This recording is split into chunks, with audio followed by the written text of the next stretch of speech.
अस्सलाम वालेकुम। कलमकार स्टूडियो में एक बार फिर खुश आमदीद। जब हिंदुस्तान के आखिरी शहंशाह बहादुर शाह जफर को मैकेंजी बहरी जहाज में बिठा दिया गया, ये जहाज 17 अक्टूबर 1858 को रंगून पहुंच गया। शाही खानदान के 35 मर्द और खवातीन भी ताजदार हिंद के हमरा थे। कैप्टन नेल्सन डेविस रंगून का इंचार्ज था। वो बंदरगाह पहुंचा, उसने बादशाह और उसके हवारियों को वसूल किया, रसीद लिख दी और दुनिया की तीसरी बड़ी सल्तनत के आखिरी फरमारवा को साथ लेकर अपनी रिहाइशगाह पर आ गया। नेल्सन परेशान था। बहादुर शाह जफर कैदी होने के बावजूद बादशाह था और नेल्सन का ज़मीर गवारा नहीं कर रहा था वो बीमार और बूढ़े बादशाह को जेल में फेंक दे। मगर रंगून में कोई ऐसा मकाम भी नहीं था जहां बहादुर शाह जफर को रखा जा सकता।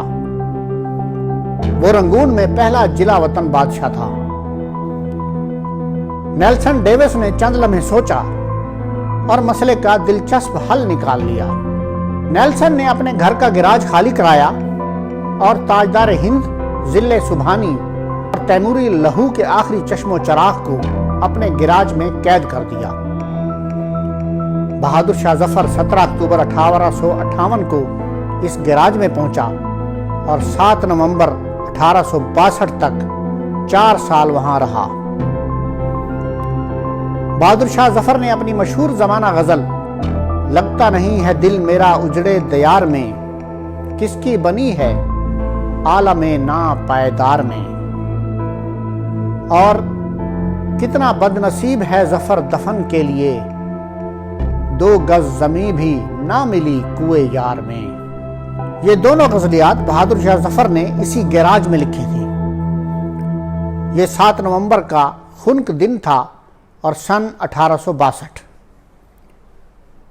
बदनसीब बादशाह की खादमा ने शदीद परेशानी में कैप्टन नेल्सन डेविस के दरवाजे पर दस्तक दी। अंदर से उर्दुली ने बर्मी जबान में इस बदतमीजी की वजह पूछी। खादमा ने टूटी फूटी बर्मी में जवाब दिया, जिले सुबहानी का सांस उखड़ रहा है। उर्दुली ने जवाब दिया, साहब कुत्ते को कंघी कर रहे हैं, मैं उन्हें डिस्टर्ब नहीं कर सकता। खादमा ने ऊंची आवाज में रोना शुरू कर दिया। उर्दुली उसे चुप कराने लगा, मगर आवाज नेल्सन तक पहुंच गई। वो गुस्से में बाहर निकला। खादमा ने नेल्सन को देखा तो उसके पांव में गिर गई। वो मरते हुए बादशाह के लिए गिराज की खिड़की खुलवाना चाहती थी। बादशाह मौत से पहले आज़ाद और खुली हवा का एक घूंट भरना चाहता था। नेल्सन ने अपना पिस्टल उठाया, गार्ड्स को साथ लिया और गिराज में दाखिल हो गया। बादशाह की आखिरी आरामगाह के अंदर बदबू, मौत का सकूत और अंधेरा था। उर्दुली लैंप लेकर बादशाह के सिरहाने खड़ा हो गया।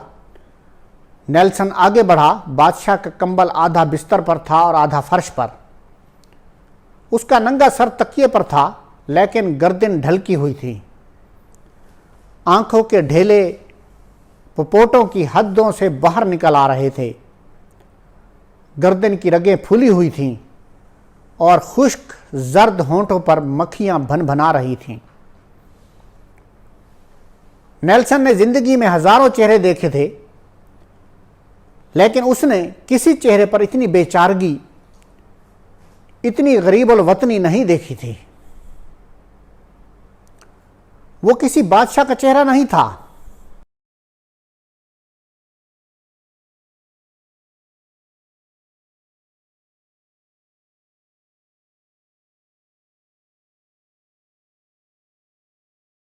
वो दुनिया के सबसे बड़े भिखारी का चेहरा था और उस चेहरे पर एक आज़ाद सांस, जी हां, सिर्फ एक आज़ाद सांस की अपील तहरीर थी। और ये अपील पुराने कुएं की दीवार से लिपटी काई की तरह हर देखने वाली आंख को अपनी गिरफ्त में ले लेती थी।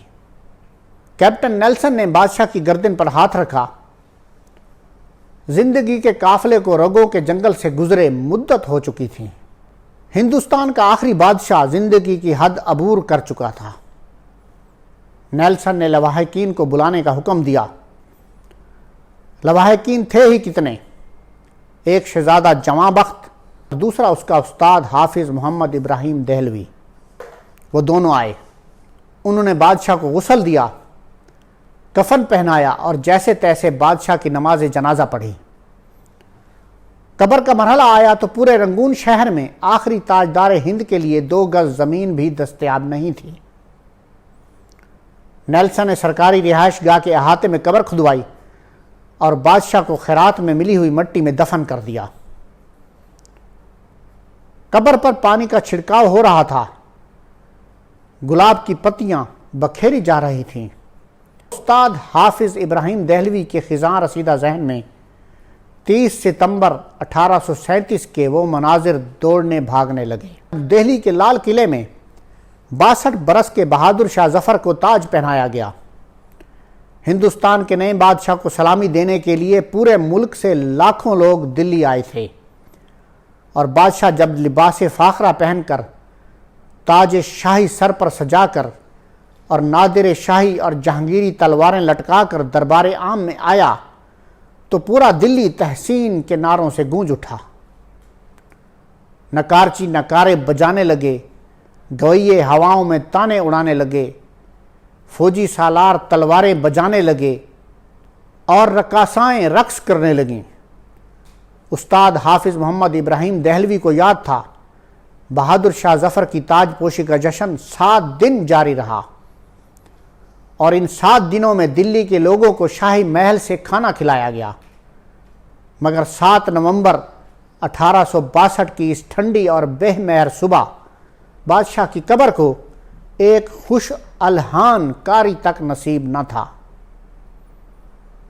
استاد حافظ محمد ابراہیم دہلوی کی آنکھوں میں آنسو آ گئے۔ انہوں نے جوتے اتارے، بادشاہ کی قبر کی پائنتی میں کھڑا ہو کر سورۃ توبہ کی تلاوت شروع کر دی۔ حافظ ابراہیم دہلوی کے گلے سے سوز کے دریا بہنے لگے۔ یہ قرآن مجید کی تلاوت کا اعجاز تھا یا پھر استاد ابراہیم دہلوی کے گلے کا سوز؟ کیپٹن نیلسن ڈیوس کی آنکھوں میں آنسو آ گئے۔ اس نے ہاتھ اٹھایا اور اس غریب الوطن قبر کو سلوٹ پیش کر دیا، اور اس آخری سلوٹ کے ساتھ ہی مغل سلطنت کا سورج ہمیشہ ہمیشہ کے لیے غروب ہو گیا۔ آپ اگر کبھی رنگون جائیں تو آپ کو ڈیگن ٹاؤن شپ کی کچی گلیوں میں، بدبودار جھگیوں میں آج بھی بہادر شاہ ظفر کی نسل کے خاندان مل جائیں گے۔ یہ عبرت کا کشکول بن کر اسی طرح تاریخ کے چوک میں بھیگ مانگتی ہیں۔